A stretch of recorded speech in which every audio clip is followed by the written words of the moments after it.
രാജ്യവ്യാപക voter പട്ടിക പരിഷ്കരണത്തിന് ഒരുങ്ങി കേന്ദ്രം. SIR-നുള്ള ഒരുക്കങ്ങൾ വേഗത്തിലാക്കാൻ സംസ്ഥാന ചീഫ് ഇലക്ടറൽ ഓഫീസർമാർക്ക് കേന്ദ്ര തെരഞ്ഞെടുപ്പ് കമ്മീഷൻ നിർദ്ദേശം നൽകി.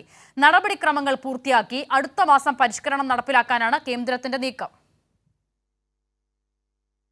വോട്ടർ പട്ടികയിൽ സമഗ്ര മാറ്റങ്ങൾ വരുത്താനാണ് തെരഞ്ഞെടുപ്പ് കമ്മീഷന്റെ നീക്കം. ഒക്ടോബറിൽ പരിഷ്കരണ നടപടികൾ ആരംഭിക്കുമെന്ന് തെരഞ്ഞെടുപ്പ് കമ്മീഷൻ വ്യക്തമാക്കി. SIR-നുള്ള തയ്യാറെടുപ്പുകൾ വേഗത്തിലാക്കാൻ സംസ്ഥാന ചീഫ് ഇലക്ടറൽ ഓഫീസർമാർക്ക് കേന്ദ്ര തെരഞ്ഞെടുപ്പ് കമ്മീഷൻ നിർദ്ദേശം നൽകിയതായാണ് വിവരം.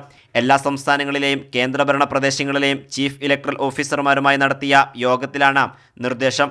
അടിസ്ഥാന നടപടികൾ ഇതിനോടകം പൂർത്തിയാക്കിയതായും ചില സംസ്ഥാനങ്ങൾ വ്യക്തമാക്കി. വോട്ടർ പട്ടികയിൽ പേര് ചേർക്കാൻ ആവശ്യമായ രേഖകളുടെ പട്ടിക തയ്യാറാക്കാനും നിർദ്ദേശം നൽകിയിട്ടുണ്ട്. വടക്ക് കിഴക്കൻ സംസ്ഥാനങ്ങളിൽ ഗോത്ര വിഭാഗങ്ങൾക്കടക്കം വിതരണം ചെയ്യുന്ന രേഖകളെ അടിസ്ഥാനമാക്കിയായിരിക്കും പട്ടിക തയ്യാറാക്കുക. ബീഹാറിൽ നടത്തിയ വോട്ടർ പട്ടിക പരിഷ്കരണത്തിൽ രാജ്യവ്യാപക പ്രതിഷേധം ഉയർന്നിരുന്നു. പരിഷ്കരണത്തിൽ സുപ്രീം കോടതിയും തെരഞ്ഞെടുപ്പ് കമ്മീഷനെ രൂക്ഷമായാണ് വിമർശിച്ചത്.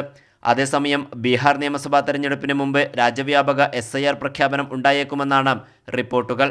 കൈരളി ന്യൂസ്, ദില്ലി.